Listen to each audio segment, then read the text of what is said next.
everyone, Ashley here, and I'm with my dear friend Ruth. I thought I'd just bring her out here to introduce you, and she's been a part of Rended Heart, and I just wanted to take some time to let her share about her experience and her heart on what we do.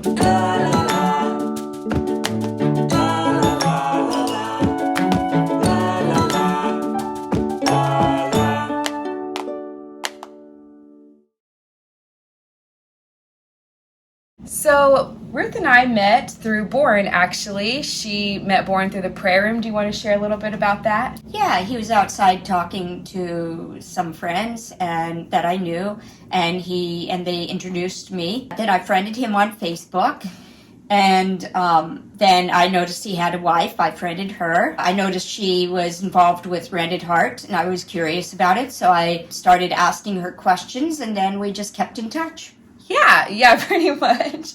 Yeah, so me and Ruth would have phone dates and chat and catch up, and she comes to the prayer room often. So we would just keep in touch, and I told her about Rended Heart and how we are definitely looking for volunteers.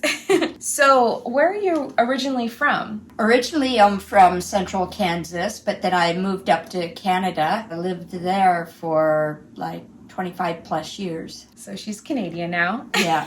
But she has dual citizenship. So in what ways did you serve Rended Heart? I was up at the reintegration house when it was up in northern Kansas City, Kansas. Then I've done a lot of driving around of the ladies, and yeah.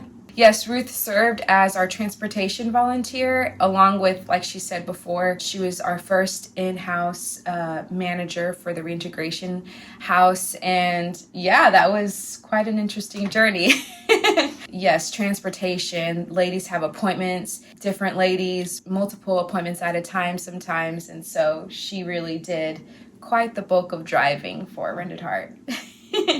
She was definitely a great help, and it wouldn't have been easy without her, let's just put it that way. So, Ruth, could you share what drew you to help women who've been trafficked in the area of sexual exploitation? My husband passed away about 9 years ago, and after that, God, through a series of classes and things, God started opening my heart up to the plight of human trafficking and sexual exploitation. So then after that, God showed me that He wanted me to be involved in serving in that way. Seeing the ladies, the pain and trauma that they've been through, and just wanting to help and just wanting to bring Christ's love to them. Yeah, I want to say that I am sorry.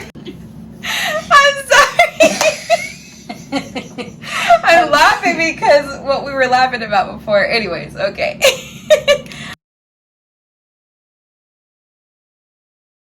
So one of the things that I'm really inspired by is just how you have just made such huge sacrifices and how you are giving your life to serve these ladies, even whenever it's difficult, but more so that even as an older person, you are still I'm wanting to do it. I'm on the go, and you're super dedicated, and you have such a servant's heart. So I really am inspired by that, by you.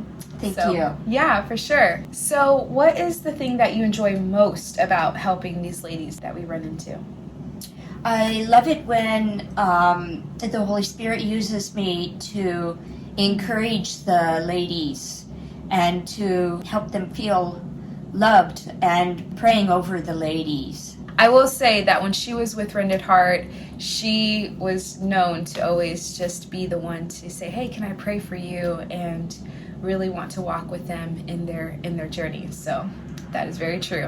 What is your biggest challenge? For one thing, especially when I first started volunteering, because I did this in Canada before I came here, I felt so inadequate and so green, never having worked with the ladies before and not knowing how to approach them, what to say, what to do when I'm with them, and that sort of thing. that is definitely a challenge and something that I've also faced myself. And it's just really amazing how the Lord can still work through you in our inadequacy. And as long as we just trust him to be the one to instill the words that are truth, it doesn't matter where we've been or where we haven't been, that we can still be a voice of truth in their lives. So you were with Rended Heart for about a year, and then you decided to go back to Canada. You have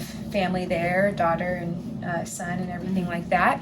And so could you share with us what you do in Canada right now? I'm with an organization called Setting the Captives Free, which does basically the same thing, working with exploited women. I'm the director of prayer, which basically what I do is I plan prayer meetings and I type and send prayer updates. And besides that, I drive the ladies around different places. There's a few ladies that I've been bringing to church and just try to be an encouragement to them. I actually was just thinking about your van and how it's gone through the high heels, the low heels, and has been through so much, but it's been super faithful. And the ladies always just talk about that and just how they're like, actually we were just talking about that a couple of days ago, and they were sharing how, oh, Miss Ruth, she won't depart from that van. So anyways, that's pretty awesome. So could you share how long you have been serving women who have been exploited? Approximately 7 years. Well, thank you so much for sharing everything you've been sharing with us. And again, just, from Rended Heart, we just appreciate you, the time that you've given, just being totally available whenever, we would call, a lady needs a ride. And I've seen you in the tough situations and the stressful situations and women dealing with trauma and emotion. Thank you so much for just being willing to just be out there and put yourself, just as a living sacrifice before the Lord and willing to serve. Are there any prayer requests that we can be in prayer for you about? Yeah, for one thing, the trip back for good weather and a smooth border crossing. And then once I get back to Canada, I'm just now moving back, in the process of moving back. Yeah, just pray that wisdom as to where I should live. You can pray for finances. Okay. Yeah, for sure. Yeah, thank you. Thank you so much for just taking time out of your day and just listening to me as I introduced my dear friend, Miss Ruth, and we just appreciate your prayers. Thank you for your partnership. Thank you for how you cover us and Rended Heart. God bless you. So one of the things I'm inspired by is just the fact that you are just so willing to just make huge sacrifices in your older age. I don't know how to say that. Yeah, no, you're okay. It's like, yeah, I don't know if I can gather my brain again. But, No, it's okay. He won't. When we get older, that